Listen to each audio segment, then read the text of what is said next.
Praise the Lord. ஆண்டவர் ரட்சகருமாய் இயேசுவின் நாமத்தில் அன்பின் வாழ்த்துதல்கள். உங்கள் அத்தனை பேருக்கும் கிறிஸ்மஸ் புத்தாண்டு நல் வாழ்த்துதல்களை நான் தெரிவித்துக் கொள்கிறேன். மிகுந்த சந்தோஷமான ஒரு நாள் இந்த நாள். காரணம், இரட்சகராகிய இயேசு நமக்காக இந்த பூமியிலே அவதரித்த ஒரு நாள். இந்த நாளிலும் கூட உங்களை இந்த வீடியோ வழியாக பார்ப்பதிலே மிகுந்த நான் மகிழ்ச்சி அடைகிறேன். கர்த்தராகிய இயேசு கிறிஸ்துவின் நாமத்தில் உங்கள் அத்தனை பேருக்கும் என்னுடைய மனமார்ந்த வாழ்த்துதல்களையும் ஸ்தோத்திரங்களையும் நான் தெரிவித்துக் கொள்கிறேன். நிச்சயமாகவே கர்த்தர் உங்களை ஆசீர்வதிப்பார், உங்களை உயர்த்துவார், உங்களை கனப்படுத்துவார். நீங்கள் எல்லாரும் நல்லா இருப்பீங்க நான் நம்புகிறேன். இந்த நாளிலும் ஒரு சின்ன செய்தி உங்களோடு கூட பகிர்ந்து கொள்ள நான் விரும்புகிறேன். இயேசு கிறிஸ்து என்னும் இரட்சகர் உங்களுக்கு தாவீதின் ஊரிலே பிறந்திருக்கிறார். லூக்கா 2:11. இன்று கர்த்தராகிய கிறிஸ்து என்னும் இரட்சகர் உங்களுக்கு தாவீதின் ஊரிலே பிறந்திருக்கிறார். கடந்த 2024 வருடங்களாக இந்த நற்செய்தி பூமி எங்கும் சொல்லப்பட்டு கொண்டு வருகிறது. அந்த நற்செய்தினால் அநேகர் ஆசீர்வதிக்கப்பட்டு கொண்டு வருகிறார்கள். ஒவ்வொரு வருஷமும் நாங்களும் கூட கிறிஸ்மஸ் நற்செய்தியை, வாழ்த்து செய்தியை கொடுத்து கொண்டு வருகிறோம். இன்றைக்கு கூட ஆண்டவர் உங்களுக்கு வைத்திருக்கிற நல்ல ஒரு வார்த்தை. இந்த வார்த்தை, உங்களுக்கு கிறிஸ்து என்னும் இரட்சகர் தாவீதின் ஊரிலே பிறந்திருக்கிறார். கிறிஸ்து ஏன் பிறந்தார்? நிறைய செய்திகளை நம்ம கேட்போம் இல்லையா? நான் ஒரு 3 விஷயங்களை சொல்லி உங்களை நான் ஆசீர்வதித்து வாழ்த்த நான் விரும்புகிறேன். முதலாவது, கிறிஸ்து எதற்காக பிறந்தார்? மறக்கப்பட்டவர்களை நினைவு கூறும்படி அவர் பிறந்தார். யாரு மறக்கப்பட்டாங்க? யாரு மறந்தாங்க? வேதம் சொல்லுதுங்க, லூக்கா 2ஆம் அதிகாரத்துல மேய்ப்பர்கள் வயல்வெளியிலே தங்கி ராத்திரியிலே தங்கள் மந்தையை காத்து கொண்டிருந்தார்கள். என் அன்பு தேவனுடைய பிள்ளைகளே, இந்த மேய்ப்பர்களை விசாரிக்க அன்றைக்கு யாரும் இல்லை. அவங்க நல்லா இருக்கிறாங்களா, சாப்பிட்டாங்களா, தூங்குனாங்களா, அவங்க போய் ரொம்ப நாள் ஆகுத, எப்படி இருக்கிறாங்க, எப்போ வருவாங்க? ஒருவேளை உறவினர்கள் கூட, ஒருவேளை குடும்பத்தினர் கூட அவர்களை மறந்திருக்கலாம். இன்றைக்கும் கூட தமிழ்நாட்டிலிருந்து பல பகுதியிலிருந்து ஆடுகளை மேய்த்து கொண்டு வருகிறவர்களை நான் கேட்கும் போது அவர்கள் சொல்வார்கள், ஊரை விட்டு புறப்பட்டு 1 மாதம் 2 மாதம் ஆகுது ஐயா அப்படின்வாங்க. இன்றைக்கு மொபைல் ஃபோன் இருக்கு, விசாரிச்சுப்பாங்க. ஆனால் அன்றைக்கி எதுவுமே இல்லை. ஆனால் அந்த மேய்ப்பர்களுக்கு தான் இந்த செய்தியை கர்த்தர் சொல்றாரு, உங்களுக்காகவே இன்று கிறிஸ்து என்னும் இரட்சகர் தாவீதின் ஊரிலே பிறந்திருக்கிறார். என் அன்பு தேவனுடைய பிள்ளைகளே, ஒருவேளை மறக்கப்பட்ட நிலைமையில இருக்கிற உங்களுக்கு தான் இந்த வார்த்தை, கிறிஸ்து உங்களுக்காக பிறந்திருக்கிறார். ஒருவேளை இந்த பூமியில யாரால நீங்கள் மறக்கப்பட்டிருந்தாலும் உங்களை நினைவு கூறுகிற மைந்த மன்னவர் இன்றைக்கு பிறந்திருக்கிறார். 2வது ஒரு காரியத்தை நான் சொல்லவா? மகத்துவத்தை வெளிப்படுத்தும்படி இயேசு இந்த பூமியிலே பிறந்தார்.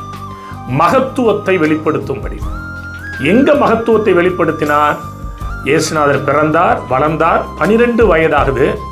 அப்போ தாயும் தகப்பனாரும் அவர்கள் அந்த பண்டிகை முறையின்படியே எருசலேமுக்கு போனார்கள் என்று அந்த லூக்கா 2ஆம் அதிகாரம் 42ஆம் வசனத்துல நீங்க படிக்க முடியும். போனவங்க இயேசுநாதர் அங்கேயே தங்கிட்டாரு, இவங்க இயேசுநாதர் இருப்பார்னு நினச்சிக்கிட்டே ஊருக்கு போயிடுறாங்க.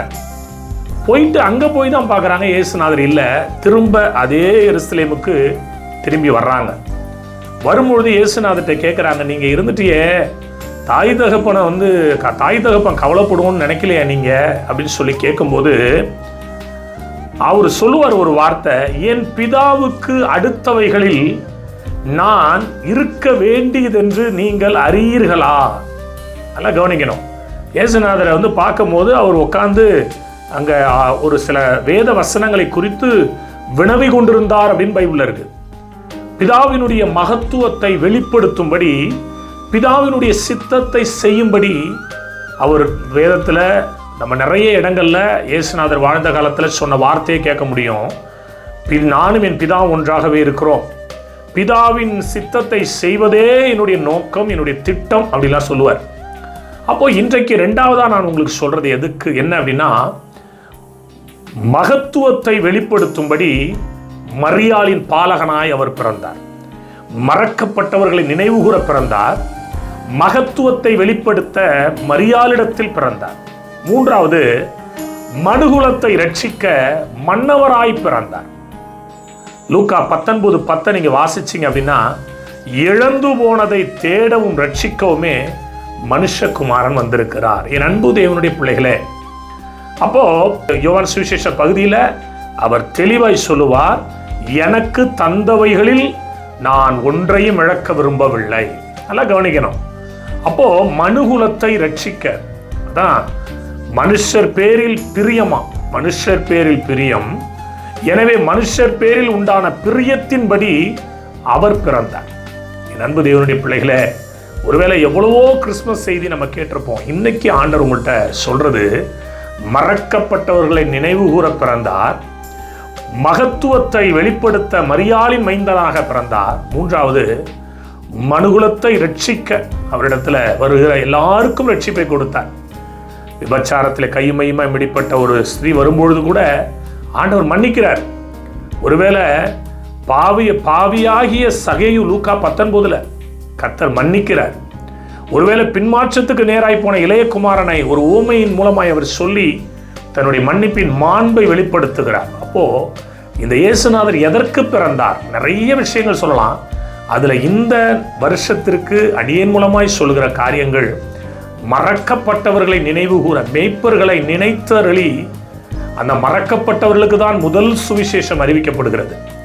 அப்போ இரண்டாவது, மகத்துவத்தை வெளிப்படுத்த, அவருடைய பிதாவின் சித்தத்தை செய்ய, பிதாவுக்கு அடுத்த காரியங்களை செய்ய அவர் இந்த பூமியிலே மரியாளின் மைந்தனாக பிறந்தார். மூன்றாவது, மனுகுலத்தை ரட்சிக்க. ஒருவேளை இயேசு பிறக்கவில்லை என்றால் நான் கூட என்ன நிலைமையில இருந்திருப்பேன்னு எனக்கு தெரியல.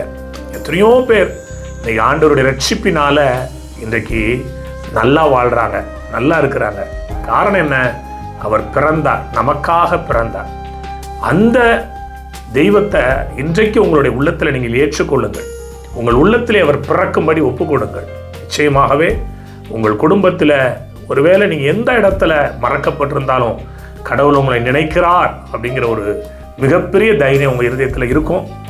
மகத்துவத்தை வெளிப்படுத்தி கொண்டே இருப்பார். மூன்றாவது, மனுகுலத்தை ரட்சிக்கிற கர்த்தர் உங்களோடு இருந்தால் உங்கள் மூலமாக இந்த பூமிக்கு பல நன்மையான காரியங்களை செய்து அவருடைய நாமத்தை மகிமைப்படுத்தி கொள்ளுவார்.